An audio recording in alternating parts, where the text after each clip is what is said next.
Salut à tous et bienvenue dans cette 5e annexe, si je me trompe pas, de la chaîne Civis Protocol. On a ici 2 capsules de crochetage qui vont être intéressantes pour plusieurs raisons. Premièrement, elles sont très petites, donc facilement dissimulables. Et c'est ce qui est voulu dans un kit d'évasion, que les différents outils ne soient pas détectables, afin que les geôliers ne puissent pas mettre la main dessus. Également, ça vous permet de les avoir en permanence avec vous, sans que ces différents outils vous gênent, car c'est le genre de choses dont on aura sûrement besoin quand on s'en doutera le moins. C'est comme, par exemple, les kits de survie en pleine nature, les réserves d'eau, même si ça n'a rien à voir, une protection par balle, une ceinture de sécurité ou un trauma kit, même si c'est des choses totalement différentes les unes des autres. C'est souvent des choses dont on se doutera pas du tout avoir besoin au cours de son existence, mais si on les a le moment venu, ça peut sauver des vies. Donc le fait que ça soit compact et facilement transportable, ça encourage, on va dire, à les porter au quotidien. Et comme je l'ai dit, ça permet de les dissimuler facilement pour pas qu'ils soient repérés. C'est des petites capsules qui vont être utiles soit dans des situations hors normes, je vous laisse imaginer, ou des cas quotidiens comme des clés perdues, des portes claquées ou des obstacles imprévus. Cette petite capsule peut être également intégrée à un kit,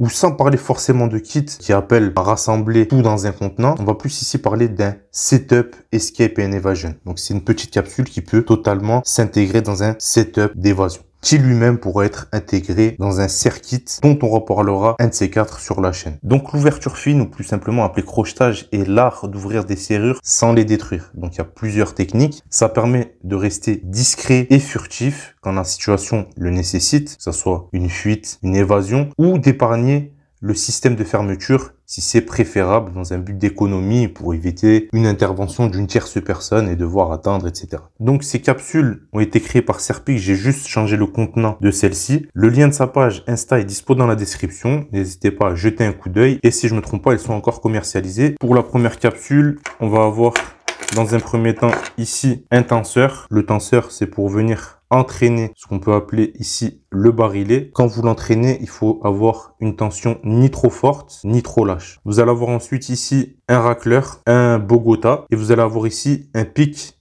classique. On appelle ça des palpeurs parce qu'on va venir avec palper chaque goupille. Donc ça, c'est pour les pics qui vont vous permettre quand même d'ouvrir pas mal de serrures. À savoir que plus les pics sont petits, moins on va avoir de sensations. Donc ça reste quand même limité, mais personnellement, j'ai réussi à ouvrir pas mal de choses avec. On va également avoir une scie qui peut éventuellement vous permettre de modifier des pics en les limant ou de couper de petites portions, pourquoi pas. On va également, pourquoi pas, pouvoir l'utiliser comme striker avec une barre de ferrocérium que j'ai justement ajouté à ce kit. Et j'ai ajouté également un mini scialum pour une utilisation dans l'obscurité facilitée. Ensuite, la deuxième capsule avec son contenant d'origine en nylon qui va être composé pareil d'un tenseur. On va avoir un palpeur classique, un autre palpeur en demi-diamant qui peut être, on va dire, plus intéressant selon certains sur les serrures avec des goupilles de sécurité. Ensuite, on va retrouver un Bogota et un Five Mountain, ou c'est l'inverse, je sais plus le nom des pics de manière générale, j'ai un peu du mal, mais c'est des systèmes de raclage, comme je vous l'ai dit avant,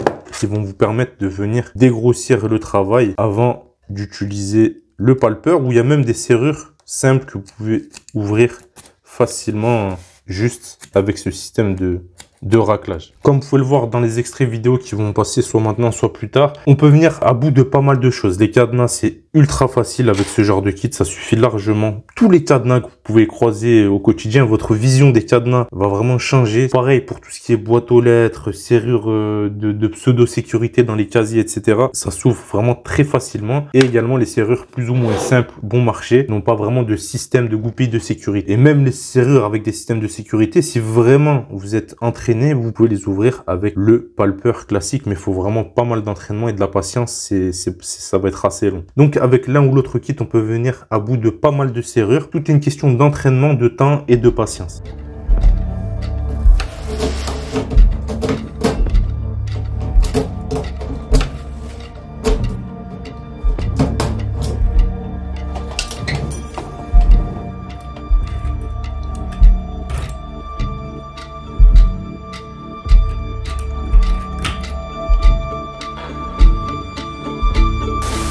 expliquerai dans une vidéo dédiée comment utiliser seulement le palper, qui est pour moi le summum de l'ouverture fine. C'est le level max, on ne peut pas faire mieux. À savoir, les camarades, qu'on retrouvait souvent ce genre de petit système de crochetage dans l'équipement des espions, notamment en 1972 pour l'affaire du Watergate, une affaire qui a été beaucoup documentée lorsque Nixon commandita l'entrée par effraction dans les bureaux où son rival, le candidat démocrate, avait son QG. Donc ils avaient recruté des exilés cubains qui pour le coup avaient fui le régime de Fidel Castro. Donc ils avaient engagé pour photographier des documents et placer des systèmes d'écoute. Donc ils ont réussi à s'infiltrer la première fois dans les bureaux et apparemment, avec des systèmes comme ça, ils ont pu ouvrir des tiroirs protégés, des portes. Par contre, lors de leur seconde tentative, ils furent arrêtés et c'est là qu'ils ont retrouvé pas mal de matériel comme ça sur eux. Donc, c'est quelque chose qui est pas mal documenté. Vous en avez plein au cours de l'histoire qui documentent l'utilisation de ces petits kits de crochetage, soit dans un but d'espionnage, soit dans un but d'évasion. Pour terminer cette vidéo, ici, le gros avantage, vous l'aurez compris, c'est sa capacité à être dissimulé. Que ce soit dans la couture de vêtements, ici, dans la vidéo, vous pouvez le voir, à la ceinture, par exemple, dans l'ourlet du pantalon, dans le passage du cordon de votre sweat à capuche. Donc tout ça, c'est des choses que vous pouvez faire vous-même en enlevant certains points de couture ou en rajoutant. Ça peut être sur des accessoires comme à la ceinture avec un élastique dans le contour de la casquette ou bien caché dans des objets anodins comme ici dans un Sharpie et selon votre imagination dans pas mal d'autres endroits. Donc voilà pour cette vidéo les camarades. Je vais bientôt commercialiser. Pas du tout dans un but de gagner de l'argent. J'ai pas besoin de ça. C'est juste que j'ai eu pas mal de demandes et ça me plaît de faire ça. Je vais en commercialiser de ces petits kits de crochetage type espionnage, si je me trompe pas, fin février. Si vous voulez être tenu au courant, rejoignez-moi sur la page Instagram Civis Protocol. Ça sera des petits drops, des petites ventes. Il n'y en aura pas énormément. C'était Boris. À plus. Ciao.